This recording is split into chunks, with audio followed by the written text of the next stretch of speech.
ready to build resiliency, create a healthy lifestyle, and overcome adversity with a warrior mindset. This is Define the Fight with Mariah Prussia. Hey everyone, happy Monday. You know what? Life is good. It might be cold, but you know what? We always heat it up inside. And I've got an unbelievable athlete that is joining me today. I am very grateful that he is from our hometown area. But the fact of, too, watching him develop from, coming out of high school and where he currently is at as a senior at NDSU has been unbelievable. But he has faced so many different challenges from multiple injuries. But then it shows and demonstrates that when you have a passion and you have a purpose, that you're going to push through as much as you possibly can and a level of commitment to achieve what you want to see and where you want to be in life.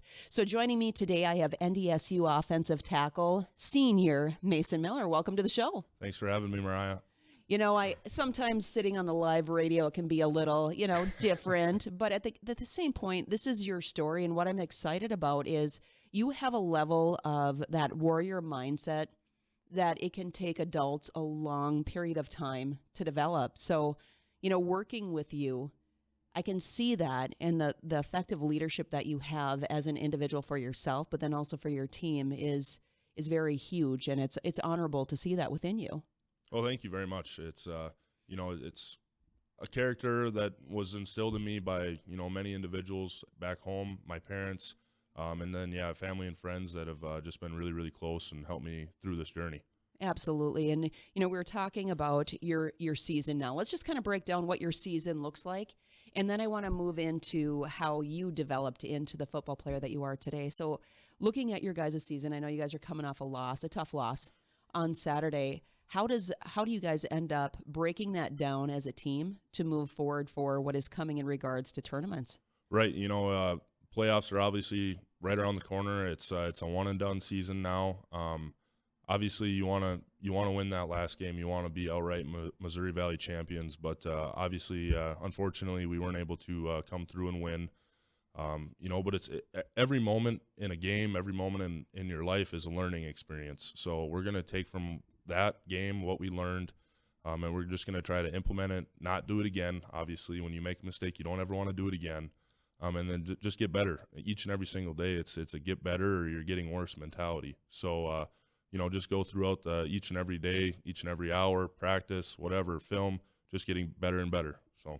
So your first playoff game is coming up on December 7th, correct? Yes. Yep. And then who are the potentials that you guys will be matched up against? I believe it's Northern Arizona and then Abilene Christian. Okay, and what do you know about those two teams? I don't know a whole lot right now. That's all right. Still kind of was licking my wounds a little bit yesterday, but I know that Northern Arizona throws the ball a lot, so they're a high scoring offense. We'll diagnose each team a little bit more in depth these next coming days, and the coaches do a great job doing game plans, and we'll be ready to go when we get back to practice. So when you speak about game plans, now you've been with different coaches. What have you noticed with the different type of coaching mentalities? What are your takeaways from when you first started to where you're at now? Right. There's a lot of different coaching philosophies out there. Some guys are game planners. Some guys are motivators. And it's good to have a mix of both. You can't just have all motivators or all game strategist guys. Otherwise, things just wouldn't jive well with each other. It's good to have those different personalities. I think we have got a great blend on the staff, great blend in the locker room right now. A lot of good coaches that are experienced. I know Jake Landry, our offensive coordinator, has just done a tremendous job with us. Learning. We're kind of doing a little bit different style offense than we've done in the past. So just trusting in him, and obviously Coach Larson, our offensive line coach, has just done a tremendous job. And I'll never be able to thank that man enough for what he's done with my life personally, and just teaching me some of the skills, and teaching me a lot of life lessons as well. Well, coaching, there's individuals that'll teach fundamentals, skills, break things down. But that when you find as an athlete is you'll find that one coach that becomes a mentor and leaves just a solid impact on your life. And clearly, what are some of the different lessons that you've learned with, your mentor? Right. Dan Larson, our offensive line coach, at first we were doing the same drills every day. And, at first you kind of get sick of doing the basics every day. And then I actually, I had hip surgery this year, and I just picked out a random book online to read, It was called Pound the Stone by Joshua Metcalf. And it just talked about doing the basics every single day, that where they become so routine and so easy in your brain that you don't have to think about them. So when you're in a game or in practice, you do a tight reach footwork or you're punching here. It's just mind-numbing, like mind-numbing stuff, but you really dive down into those things, and then in a game it's just routine, it's habit. You don't even need to think about that.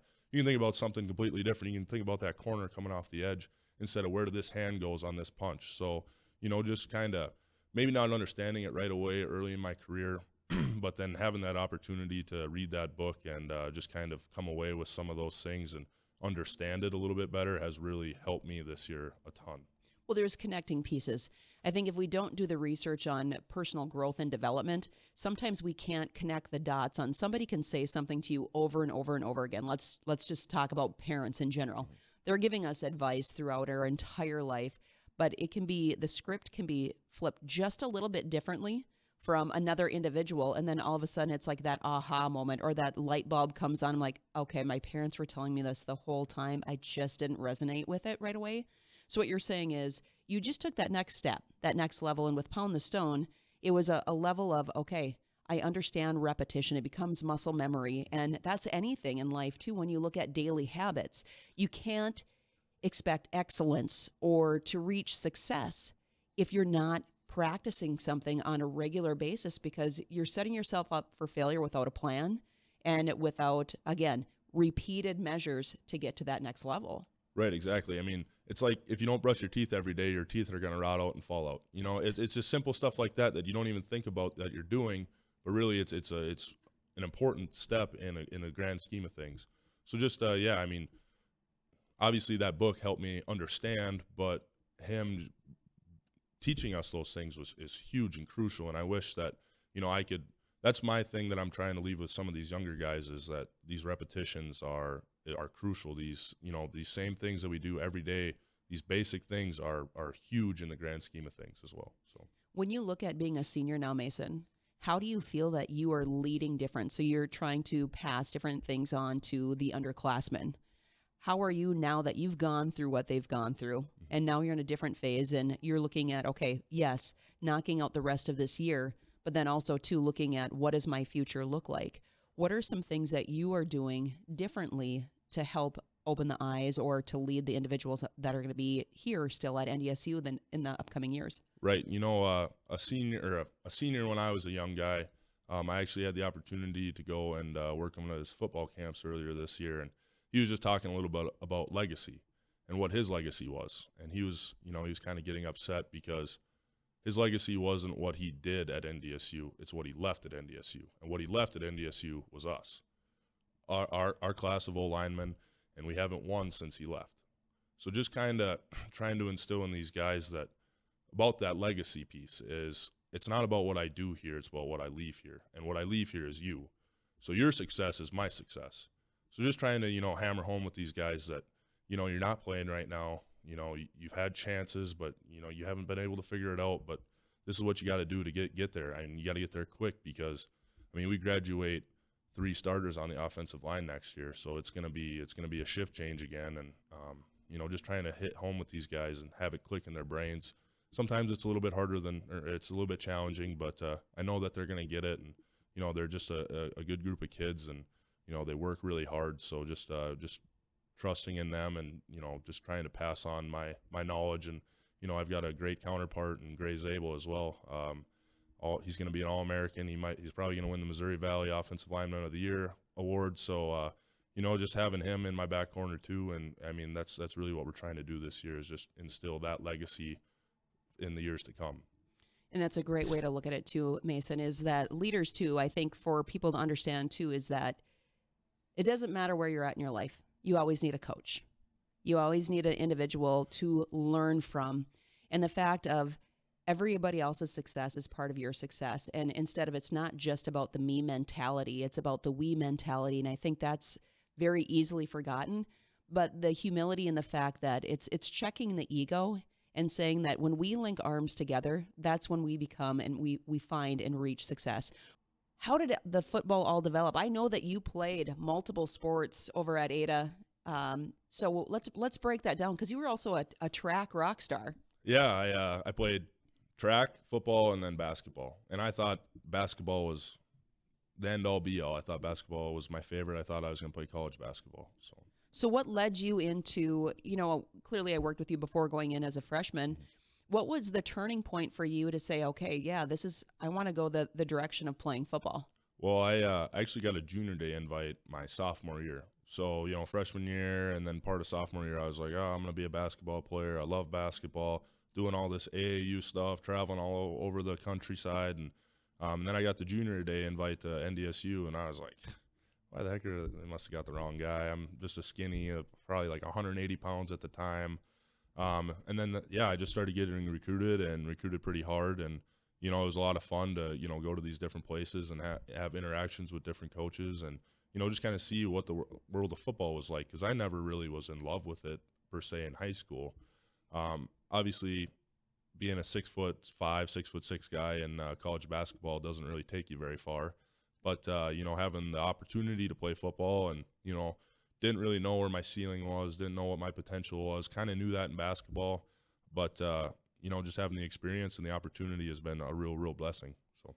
Well, and like you said, you're not short. So when you're looking at individuals when it comes to the line and going into and clearly being recruited by NDSU, you're talking about the weight. Now, to be a lineman, you're not going to make it very far when you're 180 pounds soaking wet. What did it take, and what was their goal for you going into the program when it looks like that weight requirement to be on the line? Right. I think my senior year of basketball, I ended the year with COVID at like 230 or 235, something like that. So obviously nowhere near where you need to be to play, college football. Ended up getting up to like 245, 247 before I got to campus. And then, throughout my freshman year, I was able to put on 50 pounds, roughly 45, 50 pounds, by the end of the springs, because we had the spring football season that year. Yeah, I think it ended at like 290. So it was definitely a journey, a lot of time in the dining center, a lot of time eating ice cream and pizza. Probably can't do that as much now because of the body comp issues. But, when you're 12% body fat and 250 pounds, you can kind of eat whatever you want to get up to that weight. So that's a lot of meat. That's a lot of potatoes. That's protein. That's a lot of stuff, man, to jump that amount of weight in such a short period of time. Did they help guide in regards to the calories, everything to take in so that you could get to that point? Yeah, our strength staff does a tremendous job. Jim Kramer is just an absolute legend when it comes to strength and conditioning, and he's probably the best to ever do it. But he has a I think it was like a red piece of paper that said weight gain guys, and then like a green one that said fat loss guys. So you get this sheet of paper and it says what you can eat, and all it says on the piece of paper is seafood diet. And you're like, okay, well, I don't really like seafood that much. And he's like, no, you see food and you eat it. Any food, you just put it in your body and you eat it. So, that was kind of just the recommendation, I guess. I probably didn't do it the cleanest way possible. A lot of junk food and weekend shenanigans, I guess, at times. I gotcha.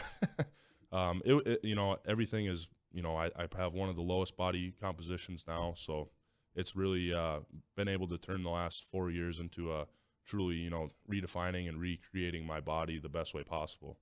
And before you even went to fall camp, I know that you and I had met and were speaking in regards to the different things that you tested out on. Now, for the 40, like, what was your time? And I know that you were in the top X amount of individuals, and you don't really hear of a lineman, matching up on times with wide receivers, running backs, so on and so forth. What was your time? Do you remember? Honestly, I don't. I think it was sub 5, but again, that was back when I was really skinny. So right. I think I'm around that 5 now. Hopefully with some training later this year, I can get it back down below 5. But that's the one thing that I knew I was good at coming into NDSU was I was fast. I was faster than all the other linemen when I came in. So I was just tried to leverage that the best that I could, and just everything I could do, I was just trying to run as fast as I could and hit everything as hard as I could. So let's talk about fall camp. Sometimes we have those moments of come to Jesus. What did that look like? So going from having, some experience in their camps, But to actually dive into the season as a freshman, we clearly know that NDSU is extremely successful, has a extremely successful football program. But, behind the scenes, people don't necessarily understand what's going on in practices and how hard you guys are pushed. So what did that look like for you, for the first time? It was like, okay, wow, this is the real deal. Right. As a senior in high school, you kind of think you know everything. My parents probably know that better than anybody else. But, that's the one thing that NDSU has taught me. If you think you know it, you don't. You're wrong. But I came in freshman year, not very big, and I was holding the bag at the second level. And these senior offensive linemen, because that's how it goes. You're young, you hold the bag for the old guys. I was holding the bag probably 5 yards away from the line of scrimmage. Our starting center at the time, Carson Schoening, comes pulling around and just cleans my clock. Like, I just get laid out. And I was like, I just got this 320-pound guy laying on top of me, telling me that I'm not very good and I probably shouldn't be here. And I'm just like, this is college football. Like, what am I doing here? But, I had great people, after that were like, hey, I'm only doing this because I love you. And, at the time you don't really understand it, but now looking back, it's like, oh, yeah, he really did care about me and really did love me. So it's really fun to, have those experiences, not at the time, but it's fun to have those experiences. And, we kind of joke about it once in a while when we see each other now too. So. Sometimes you got to get dropped so that you can rise. And, freshman is where you would say that the humble pie is served, because you can be the top dog when you're coming out of high school, but it's a whole new ball game when you're diving into college sports, and then let alone Division I. So what were some of the humbling, besides clearly the weight, so on and so forth, or the lessons that you learned, like, okay, I can do this, but man, I have to make sure that I'm doing A, B, C, and D, in the backfield. Right. I had success early on. I wasn't on with no fall season. They were kind of trying to figure out who was going to play in the spring. I really wasn't on scout team very much. So that was kind of, an interesting experience. Normally you get to campus, freshman, scout team, boom, especially offensive linemen. But I wasn't on the scout team for very long, maybe just the fall season. And then the spring season came around, and, I was in the 2 to 3 deep, and, just being able to work and have success against some of these older guys. Spencer Wagey, a defensive end that, had a stint in the NFL for 2 years. He was really crucial in my development as well. Just going against him, and he was like, hey, you're punching too far outside of me. I'm getting around you every time. So just having older guys like that, help you, and, they give you confidence. As much as they break you down at times, they build that confidence right back up. And I think that's what successful leaders do at times, especially in a combat sport, a physical sport. Not everything is sunshine and rainbows, and it can't always be that way in the world. So, just to be able to have that, compassion that these guys have, while also, humbling you as well is really crucial. So. Did you have a breaking point that you felt when you were a freshman where you're like you had said, like, why am I here? But where it was the point of, is this something that I really want to pursue? Right. I think it was more my fall camp of my second year. I got heat stroke during practice, and, not being able to be out there, guys are kind of like, what's wrong with you? Why can't you do this? I was broken down, quite a bit then. But it just took one guy to reach out to me and say, hey, like, we're excited for you when you get back. Like, just you gotta get through this. And I was only out for 2 or 3 days or something like that, but still, just having those guys that, were in my corner was huge. And, just having that support system is unbelievable. It's always about the cornerman, right? Cornerman, cornerwoman, however you want to look at it. It's all about the support that you have. And I agree with you 100%. Leaders are going to break you so that they can build you. And being open-minded enough to see that, okay, I have to be shoved down, otherwise I'm not going to make it to that next level. But at the same point, having leaders that turn back around, grab your hand, and help you on the way up is really what, really identifies that success in leadership. But, I want to dive in once we come out of break. Is I know that you had different injuries and, facing adversity in a couple years that you've played. And I know from being a former athlete too, it's not about the actual physical injury that is the most challenging. It's about the mental component that comes with it. Let's talk about some of those different challenges because, man, it's not easy mentally to overcome an injury and the work that's required. So let's talk about your very first one. You want to break that down for us, Mason? Yeah, so I ended up breaking my right leg or right ankle my third year. I was in the starting lineup, and then, that just came to a crashing halt. Was very, very difficult on me. I was able to recover fairly well from it, but I still think there's some mental hurdles that I'm going through. And then last year I played with a hip impingement and completely torn labrum in my left hip all year. So that was definitely challenging to fight through that during games. But that's kind of the two injuries that I've had. So looking at your very first one, you're looking at the fact of, I know that your big vision is NFL, right? That's what your goal is that you're shooting for. And when you're knocked backwards, I'm going to take it to the fact of like when you're knocked backwards, right when you came into fall camp by the center. Mm-hmm. That's kind of like what an injury is, except the fact of you're typically not getting right back up and getting into play. Right. So what were some of the challenges in the rehab, like the length of time coming off of that injury that you had to push through? Right. I broke it the day after Veterans Day, and then they said it was going to be a 4 to 6 month recovery. And my goal was to play in spring ball, which is, I think it starts in March, so 4 months. And, probably shouldn't have, but that was my goal. And, I pushed pretty hard, probably neglected some of my rehab. My mom's going to hate that when she hears it because she's a physical therapist. Yes, she is. But, I tried to do it the best that I could until it started feeling good. And then you're kind of like, okay, now I'm invincible again, and you just get right back into lifting. That's probably my biggest regret in college so far is not rehabbing that to the best of my ability, because I do think that it maybe made my hip maybe a little bit worse too. So that probably resulted in some of that, and then some ineffective play that I had last year as well. But it totally not like mentally. I mean, I was in a terrible spot. My grades suffered.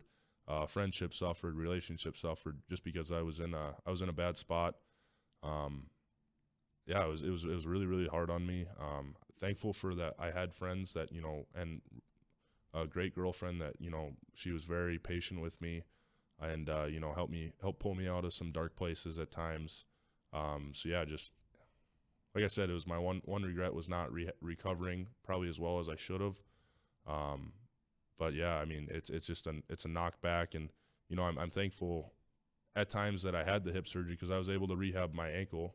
I was doing double rehab. I was doing ankle rehab and hip rehab at the same time. So it was kind of a blessing in disguise at times too. Sometimes these injuries, they set you back, and then you can kind of refocus on what's important in your life. And this last year when I had the hip surgery, I was one of the things that I had been struggling with was my leadership and my growth in faith. And I was able to, try to take a deep dive and, spearhead both of those things. And, I think my leadership is starting to get closer to where I want it to be. Like I said, it's never going to be to the point that, that the standard. It's always evolving. Yep. It's always evolving. Same thing with my faith. Like that's probably the hardest thing that I'll ever have to accomplish is, being where I want to be at in my faith in a world where it doesn't seem that important to a lot of people. Trying to make that a priority is really, really difficult. Well, and I think everybody has different beliefs, right? But when it comes to faith, it's recognizing, you found out that you weren't invincible, mm-hmm. and that there's a power higher than ourselves. And I think that's a huge thing for a lot of athletes that, it's looking at that piece of the puzzle, right? When we are able to check our ego at the door and recognize that we're not invincible, we can be taken down, but through the proper support, through our faith, through our family, and those key people, that's when we start moving forward. And it sucks when you go into like the darkness of the night, right? Whatever you want to word it, you find out who the real people are that are within your life. And I think sometimes we have to go through that sifting phase and identify those individuals and recognize that you want to keep them a lot closer to you. because that's where you really try, that's where you find value in individuals, but then also within yourself, So for those things, you said you had mentioned that you dove into your faith more. What were some other key components for you to get out of that dark spot? Right. I think, just surrounding yourself with the right individuals as well. You surround yourself with trash, you turn into trash. You surround yourself with, really good people, you turn into a good person. So just kind of taking a reevaluation of who I was around. Sometimes like it's fun to have good friends, but being a good friend isn't always, crucial in the development of a team. You need to have good teammates over being good friends. And that was something that Coach Polasek, that was one of the first things that he said is you can have friends, but when it's time to be a teammate, you're a teammate. And that was, just something that going through this hip surgery, you're not playing football every day, so you have a lot of time to think. And that was one of the things that I really thought about and just kind of reevaluated and started hanging out with a couple different individuals. And, I had to cut some people out of my life too. So, well, it comes down to when it gets to the point where we have to take an inventory. Mm-hmm. It's like what needs to go, what needs to stay, but then also establishing healthy boundaries. And I think a lot of people lack in that area where they feel like this is a healthy boundary, but the reality is, what is friendship? We have to take a step back and really define and take a big look at that. So in college, I'm just going to throw this as an example. It could be partying. They're my party friends, or, they're my teammates or my athlete friends. And then it's like, okay, but let's look at these individuals. If I'm going out and partying, is it actually helping me? Or is it hindering me? All right, so just hanging out strictly with athletes. So those athletes, what are they bringing to the table, and what am I bringing to the table? Are they individuals on the path of growth? Are they reading? Are they actively seeking different ways of educational tools? Are they giving back to the community? And if the answer is no to all of those, okay, well, yes, I can be a great teammate, but it doesn't necessarily have to be a strong bonded friendship, right? So Right. I think that's the key thing, is where is that balance and identifying that, yes, we're NDSU football, players, we're a team, we're doing this together, but also too that not every single person is going to be your individual that you're going to rely on Right. for that growth phase. Right. 100%. So from that inventory, what are some different things that you took that you added to? So you said that you cut some different things and you added and dove more into your faith. You spoke about the book. What are some key daily habits that you right now incorporate into your life to have those healthy boundaries, but then also healthy steps to lead you to the next step? Right. So I actually downloaded. I meet with a guy on the team. He's part of the FCA, Fellowship of Christian Athletes. And I think that's been really crucial. And something that he just made aware to me is, hey, have you heard of this, the Bible app? So I downloaded it, and, I never really read it. And then we met again, and he was like, how's your reading been? I was like, well, I'm going to be honest with you, I haven't done anything. And he's like, well, you can listen to it, right? And so now I try to listen to it when I'm doing homework or watching film. It's maybe something that I'm not consciously paying attention to, but in my subconscious, like I'm learning about it and I'm hearing it. And, it is, I think it has changed my life a lot, just in how I treat people and, go about my day. So that's awesome. Now, what is your sleep schedule? Because I know that you have a pretty set regimen, and I have to say kudos, because when you told me one day, I was shocked. I was like, man, he's doing it right where most people really aren't. Mm-hmm. Okay, so when it comes to sleep, I know that you recognize the importance of that. So break down a typical day for you, Mason. Okay, so typically, not including the mornings when we have meetings, because I only have morning meetings one day a week, and Yep. It's on Wednesday. So typically, I wake up at 7:30.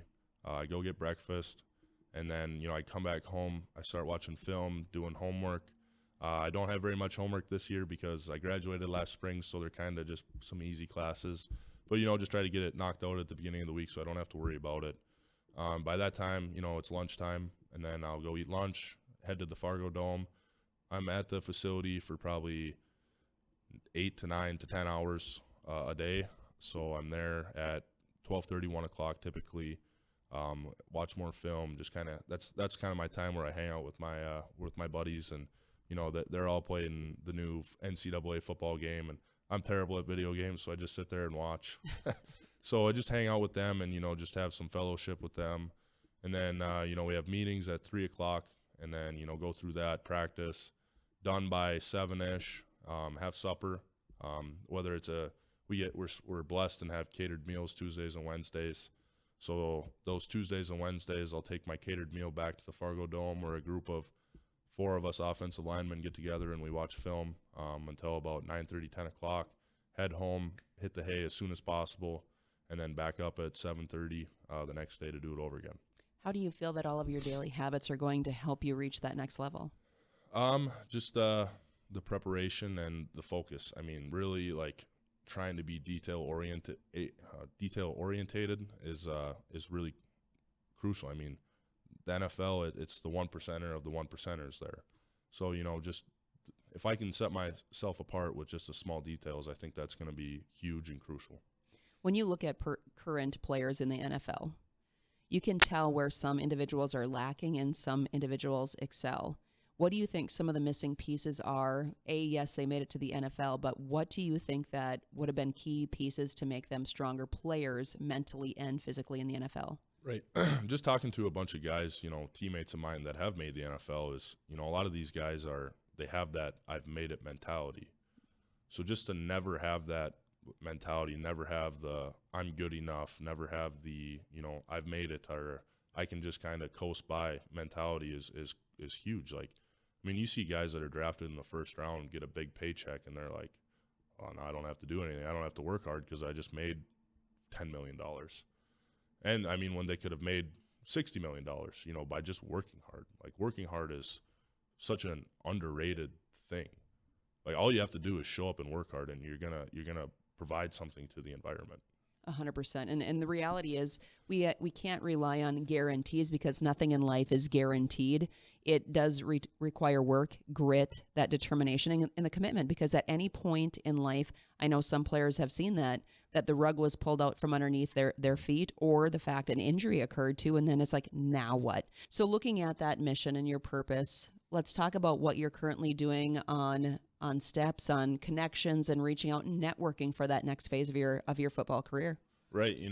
I've been blessed to, have the opportunity to be good at football. It's not something that just happens. I've been blessed to have ability and then a work ethic to get to where I'm at. Been surrounded by great people that have pushed me. So right now I'm kind of in the process of winning ball games. That's first and foremost. I want to leave here with a national championship. I think that's everybody's goal. But I have the opportunity to potentially play at the next level, and right now I'm just kind of in some talks with different agencies and then training facilities as well. Now, I know this past summer you also went to Minneapolis and did some training with some NFL players also, right? Yep, Billy Turner. Okay. So what did that type of style of training look like and some of the experiences that they shared with you? Right. It's just a lot more, I'd say, movement based. Functional. And yep, exactly. Like the NFL, from what I know, they don't really care how much you can lift, how much you can bench press after the combine. It's all about how well you can move and, how physical you can be. So, just kind of learning about how, these guys go about their process and then implementing it in how I go about my process was huge. And I think what's awesome is that you have been looking into different ways of who is that manager going to be and the key points. What are you've clearly listened to some of your mentors who have made it to that next level, but what are some of the key things that you're looking for from that perspective for manager-wise? Right. I think more or less it's just who you can trust and then quality of character. Everybody is going to take the same amount of money. They're going to offer, the same amount of benefits. It's just like, who can I trust? Because trust it's when you're working with somebody that close and with your livelihood, you want to be able to trust them and, them to hold you accountable and you to hold them accountable. So, and I agree with you 100%, especially when you're looking at finances, and not only just finances, but when you're looking at, like, this is your dream, right? So you're putting your dream in somebody else's hands. You have to have that trust established. How does NDSU set up, players who want to go to that next level? What is some of the protocols or things or reaches that they have? Well, I think first and foremost, a winning program is by and large the most important thing. If you go somewhere where you don't win, you're not going to get recognized. I mean, in Ada, if we didn't win, I probably wouldn't have been recognized because people want winners. Like having a winning mentality and a winning culture is so crucial in, in somebody's mindset. So being able to have that and just the publicity that brings, and then obviously the success that guys have had, 10-year careers in the NFL is huge for us getting recognized. So 100%. So not moving into the future, but let's talk about the present. What are some of the key things that you guys need to do as a team moving forward, coming up into playoffs? Like you had mentioned, you're coming off a loss, aka a lesson. Mm-hmm. What are some of those key components that you guys need, coming into December 7th? Right. I think, we're bonding really, really well as a team. And I think maybe a little bit on Saturday at times we fell out of that bond that we had. So just trusting in one another. I mean, the Patriots say it all the time is just do your job. And at times, like I caught myself trying to do more than just my job. And football is a crazy game. It takes 11 guys all the time doing their job in order to be successful. And that's what has made us so good is we might not have the flashiest guy. We might not have the flashiest offense, the greatest defensive back, whatever. But everybody does their job, and we're going to have success. So I think that's kind of just the mentality that we need to have coming up here in playoffs. Oh, when you drill foundations, like all the fundamental skills over and over and over again, if there's a crack or if somebody is stepping over their job, right, you always have something to fall back to, and then it's like you can fix that crack. Whereas, different programs may not have that established, a sound foundation to stand on, but clearly NDSU does. Right. And you guys have unbelievable athletes that are putting in the time, the energy, and commitment along with the coaching staff. You also look at the, behind the scenes. You guys have physical therapy. I think you guys have chiropractic. You have a bunch of different things in regards to complete health and wellness for your guys' team. Mm-hmm. Right? 100%. Yeah, our training staff does a phenomenal job. Trish Shannon is just a great lady. I mean, she's completely changed the training room in this last year since she got the job. And I think that's the reason why we've been so relatively healthy throughout this year. Which is amazing. Mm-hmm. I like to have individuals kind of, when we're shifting into closing the show, if there's a quote, if there is a tip or something that you would like to share with the listeners, this is your opportunity, Mason, to uplift an individual's day today. So I really like this quote. I heard it. My favorite TV show is Longmire. Don't know if you've ever seen it, but I really, really enjoy it. And it goes, a Cherokee elder was teaching his young grandson about life. A fight is going on inside me, he said to the boy. It is a terrible fight, and it is between two wolves. One is evil. He is angry, envy, sorrow, regret, greed, arrogance, self-pity, guilt, resentment, inferiority, lies, false pride, superiority, and self-doubt and ego. The other is good. He is joy, peace, love, hope, serenity, humility, kindness, benevolence, empathy, generosity, truth, compassion, and faith. The same fight is going on inside you and inside every other person too. The boy thought about it for a minute and then asked the grandfather which wolf will win, and the elder simply replied, the one that you feed. And I think that's just, mentality is such a huge thing in life, in football, whatever. If you feed the wrong wolf, the wrong thing in your mind, then it's just going to lead to bad outputs. So just trying to feed that good wolf, that good thing in your brain is really, really crucial. And, I think it's really important to do that in a world where that can tear you down so much.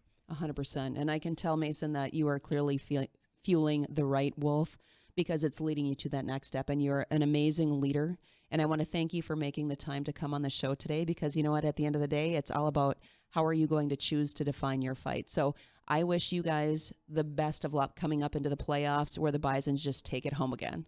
Thank you very much, Mariah. I appreciate it. Awesome. All right, you guys. Well, Mason Miller, if you have not followed him, I can guarantee that you should. Check out Mason Miller and the NDSU football team as they are making their run again when the playoffs start here on December 7th. So go out there and define your fight.